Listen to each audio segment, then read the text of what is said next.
So hello everyone, welcome to civil do again. ठीक है। सो आज मैं एक इम्पॉर्टेंट चीज़ को लेकर डिस्कस करने वाला हूँ। ठीक है। द थिंग इज़ कि टेस्ट सीरीज़ को कैसे अटेम्प्ट करें so that we can get maximum marks out of it. ठीक है। सो ये बहुत ही इम्पोर्टेंट चीज़ है।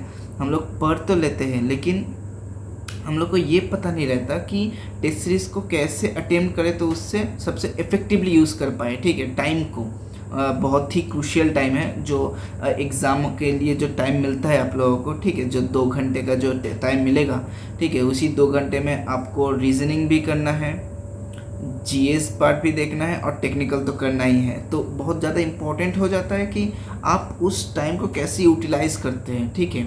सो थोड़ा थोड़ा कुछ टिप्स मैं बताने वाला हूँ। ठीक है। आप लोग डेफिनेटली अभी जो आप जो टेस्ट सीरीज अप्लाई कर रहे हैं, मतलब दे रहे हैं डेली, उसमें डेफिनेटली आप उसको यूज़ कीजिए।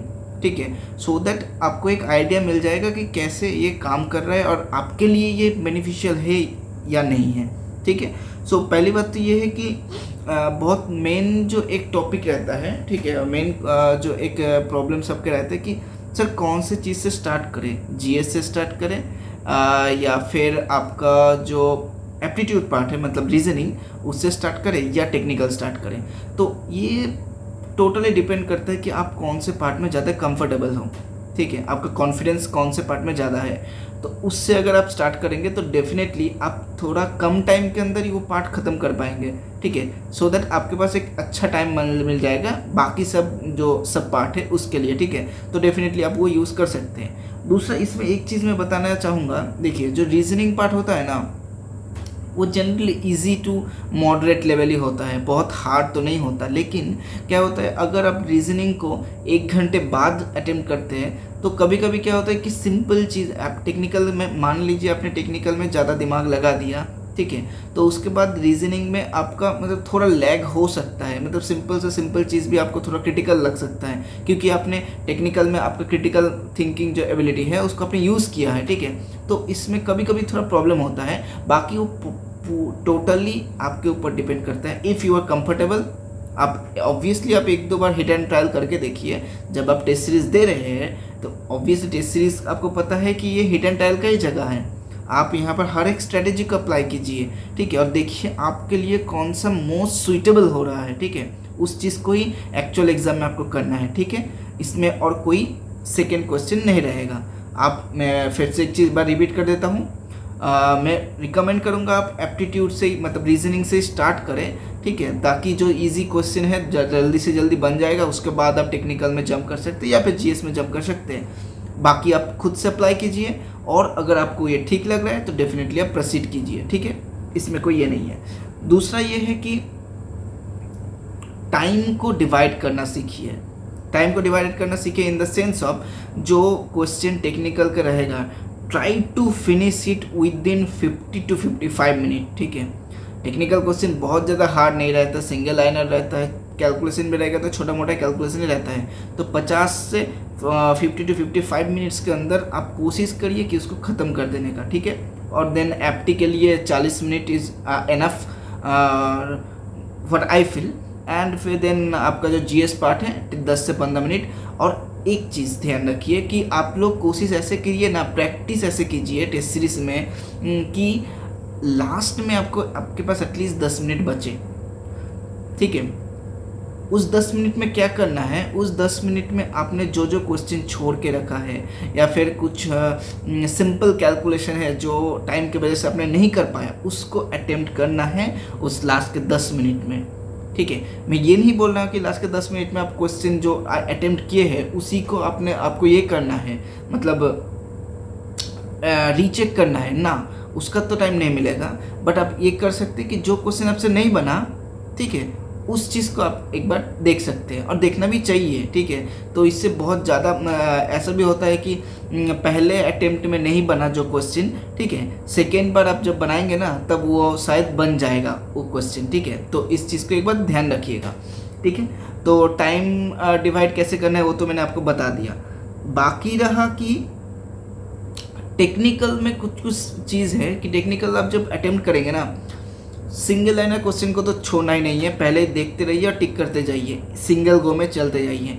जो छोटा छोटा कैलकुलेशन है, बहुत सिंपल कैलकुलेशन है, फटाक से करते जाइए, आगे बढ़ते प्रोसीड करते जाइए। लेकिन जो कैलकुलेशन आपको पता है कि ये होगा बट इसमें टाइम लग सकता है, 2 मिनट लग जाएगा आपका, 3 मिनट लग जाएगा, skip for that time and make it mark for review, ठीक है।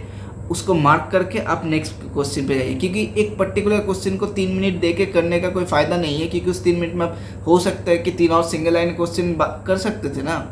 तो आपको टोटल मार्क्स बढ़ाना है, कोई पर्टिकुलर क्वेश्चन को सॉल्व करना, इस चीज़ को चैलेंज की तरह मत लीजिए, ठीक है। सो ये सब जो स्पीड ब्रेकर होता है इसको अवॉइड करने का कोशिश कीजिए, ठीक है। और ये सब प्रैक्टिस सब कुछ टेस्ट सीरीज में ही करना है आपको, ठीक है, कि कैसे इस चीज़ से गेट थ्रू हो पाए, ठीक है। अब आता है कि जो क्वेश्चन में कुछ कुछ होता है कि आपको समझ में नहीं आ रहा, बहुत सिंपल क्वेश्चन है लेकिन आपको समझ में नहीं आ रहा, तो उस क्वेश्चन को फॉर दैट टाइम बिंग आप अवॉइड कीजिए। बाकी लास्ट में जो 10 मिनट बचेगा ना, मैं 10 मिनट इसीलिए बचाने बोल रहा हूँ कि लास्ट में आप वापस आके उस क्वेश्चन को देखिए, और अगर आपसे बन पाए तो do it for in that time, ठीक है।